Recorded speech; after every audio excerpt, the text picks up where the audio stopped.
देश का अगला राष्ट्रपति कौन होगा, इसका फैसला आज मतपेटियों में बंद हो जाएगा। 21 जुलाई को परिणाम घोषित होने के बाद 25 जुलाई को नए राष्ट्रपति का शपथ ग्रहण समारोह होगा।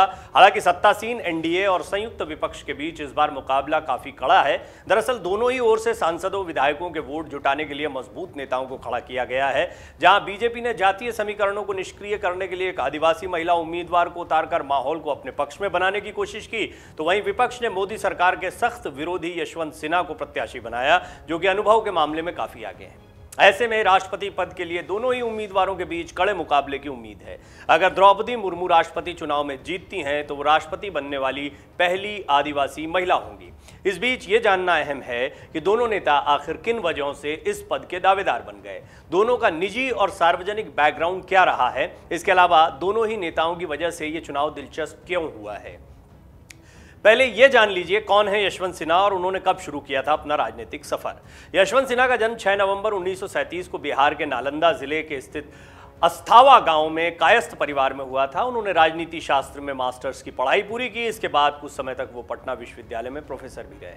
1960 में सिन्हा का चयन भारतीय प्रशासनिक सेवा यानी आईएएस के लिए हो गया। 24 साल तक उन्होंने बतौर आईएएस अपनी सेवाएं दी। इस दौरान वो भारत सरकार के वाणिज्य मंत्रालय में उप सचिव भी रहे। बाद में उन्हें जर्मनी के दूतावास में प्रथम सचिव वाणिज्यिक के तौर पर नियुक्त किया गया। 1973 से 1975 के बीच में उन्हें भारत का कॉन्सुल जनरल भी बनाया गया। 1984 में यशवंत सिन्हा ने प्रशासनिक सेवा से इस्तीफा देकर जनता पार्टी ज्वाइन कर ली। यहीं से उनके राजनीतिक करियर का आगाज हुआ। 1986 में उन्हें पार्टी का महासचिव बनाया गया। 1988 में वो पहली बार राज्यसभा के सांसद बने। 1989 में जब जनता दल का गठन हुआ तो वो उसमें शामिल हो गए। पार्टी ने उन्हें राष्ट्रीय महासचिव भी बनाया। इस दौरान चंद्रशेखर की सरकार में वो 1990 से 91 तक वित्त मंत्री भी रहे।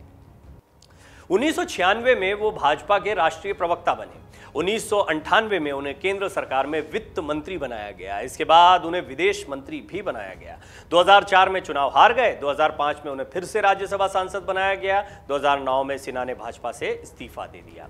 2021 में उन्होंने टीएमसी ज्वाइन कर ली। पार्टी ने उन्हें राष्ट्रीय उपाध्यक्ष बना दिया और वो टीएमसी की तरफ से ही विपक्ष के संयुक्त उम्मीदवार बने, क्योंकि मोर्चा ममता बनर्जी ने संभाल रखा था।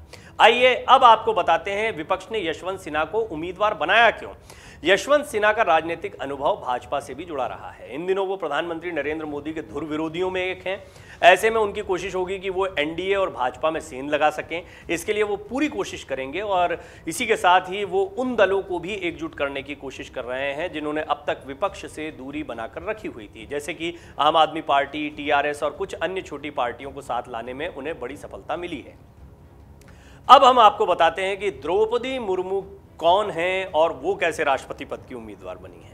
एनडीए से राष्ट्रपति पद की उम्मीदवार द्रौपदी मुर्मू का जन्म 20 जून 1958 को ओडिशा में एक आदिवासी परिवार में हुआ था। उन्होंने रामादेवी विमेंस कॉलेज से स्नातक किया। इसके बाद द्रौपदी ने ओडिशा के राज्य सचिवालय से नौकरी की शुरुआत की। ओडिशा के बेहद पिछड़े और संथाल बिरादरी से जुड़ी 64 वर्षीय द्रौपदी के जीवन का सफर संघर्षों से भरा रहा है। आर्थिक अभाव के कारण महज स्नातक तक की शिक्षा वो हासिल कर पाई थी और द्रौपदी ने पहले शिक्षा को अपना करियर भी बनाया। मुर्मू का विवाह श्यामचरण मुर्मू के साथ हुआ था। मुर्मू का राजनीतिक करियर 1997 में शुरू हुआ। वो पहली बार नगर पंचायत का चुनाव जीतकर स्थानीय पार्षद बनी। 3 साल बाद वो रायरंगपुर के उसी निर्वाचन क्षेत्र से राज्य विधानसभा के लिए चुनी गई। साल 2000 में पहली बार विधायक और फिर भाजपा बीजेडी सरकार में 2 बार मंत्री बनने का भी उन्हें मौका मिला। साल 2015 में उन्हें झारखंड का पहला महिला राज्यपाल बनाया गया। 20 जून को मुर्मू ने अपना जन्मदिन भी मनाया और पूर्व राष्ट्रपति वीवी गिरी भी ओडिशा में पैदा हुए थे, लेकिन वो मूलतः आंध्र प्रदेश के रहने वाले थे। ओडिशा के मयूरभंज जिले की रहने वाली द्रौपदी मुर्मू ओडिशा में 2 बार रायरंगपुर विधानसभा क्षेत्र से बीजेपी की विधायक रह चुकी हैं। वो बीजेपी और बीजू जनता दल की गठबंधन सरकार में 6 मार्च 2000 से 6 अगस्त 2002 तक वाणिज्य और परिवहन के लिए स्वतंत्र प्रभार और 6 अगस्त 2002 से 16 मई 2004 तक मत्स्य पालन और पशु संसाधन विकास राज्य मंत्री भी रह चुकी हैं। उन्हें 2007 में ओडिशा विधानसभा द्वारा सर्वश्रेष्ठ विधायक के लिए नीलकंठ पुरस्कार से सम्मानित किया गया था। उन्हें 2015 में झारखंड का राज्यपाल बनाया गया। वो पहली ऐसी उड़िया नेता हैं जिन्हें किसी राज्य का राज्यपाल नियुक्त किया गया। अब द्रौपदी मुर्मू को बीजेपी ने क्यों उम्मीदवार बनाया है, ये वजह भी आपको बताते हैं। द्रौपदी मुर्मू आदिवासी समाज से आती हैं।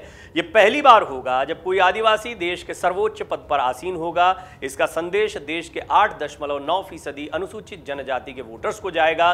कई राज्यों की कई सीटों पर आदिवासी वोटर्स निर्णायक हैं। ऐसे में भाजपा ने द्रौपदी को राष्ट्रपति पद का उम्मीदवार बनाकर अनुसूचित जनजाति के वोटर्स को अपनी ओर करने की कोशिश की है। अगले 2 सालों में 18 राज्यों में चुनाव होने हैं। इनमें दक्षिण के 4 बड़े राज्य शामिल हैं, ओडिशा, कर्नाटक, आंध्र प्रदेश और तेलंगाना। वहीं 5 राज्य ऐसे हैं जहां अनुसूचित जनजाति और आदिवासी वोटर्स की संख्या काफी ज्यादा है। इनमें झारखंड, छत्तीसगढ़, गुजरात, राजस्थान और महाराष्ट्र शामिल हैं। इन सभी राज्यों की 350 से ज्यादा सीटों पर मुर्मू फैक्टर भाजपा के लिए फायदेमंद साबित हो सकता है। इतना ही नहीं, द्रौपदी मुर्मू अगर चुनाव जीतती हैं तो दूसरी महिला होंगी जो राष्ट्रपति बनेंगी। इससे पहले महिलाओं में भी एक सकारात्मक संदेश देने की कोशिश लगातार की जाती रही है। प्रतिभा पाटिल भी देश की राष्ट्रपति रह चुकी हैं। ऐसे में एक महिला को राष्ट्रपति बनाने से बीजेपी को महिला वोटर्स में भी अपनी पकड़ मजबूत करने का एक मौका द्रौपदी मुर्मू के बहाने मिलता है। बहरहाल ये राष्ट्रपति चुनाव बहुत दिलचस्प होने जा रहा है। एक तरफ मंझे हुए राजनीतिज्ञ यशवंत सिन्हा हैं तो दूसरी तरफ आदिवासी चेहरा द्रौपदी मुर्मू है। सभी के लिए चौंकाने वाला नाम था। कई सारे नाम रेस में आगे चल रहे थे, लेकिन सभी को पछाड़ते हुए द्रौपदी मुर्मू को एनडीए ने राष्ट्रपति पद का उम्मीदवार बनाया और ये बहुत तय माना जा रहा है कि इन चुनावों में उनकी जीत होगी। इसके बावजूद यशवंत सिन्हा उन्हें कड़ी टक्कर दे रहे हैं, कोशिश कर रहे हैं कि विपक्ष की एकजुटता को भी इस बहाने दिखाया जाए। एक तरफ बीजेपी की तैयारी है 2024 के चुनाव को लेकर, तो दूसरी तरफ विपक्ष की तैयारी है कि वो कैसे खुद को एकजुट दिखाए। डाउनलोड करें अमर उजाला ऐप और पाएं खबरें लगातार। अगर आप ये वीडियो YouTube पर देख रहे हैं तो हमारे चैनल को सब्सक्राइब करें और बेल आइकन को दबाना ना भूलें। अगर आप Facebook पर ये वीडियो देख रहे हैं तो हमारे पेज को लाइक करें।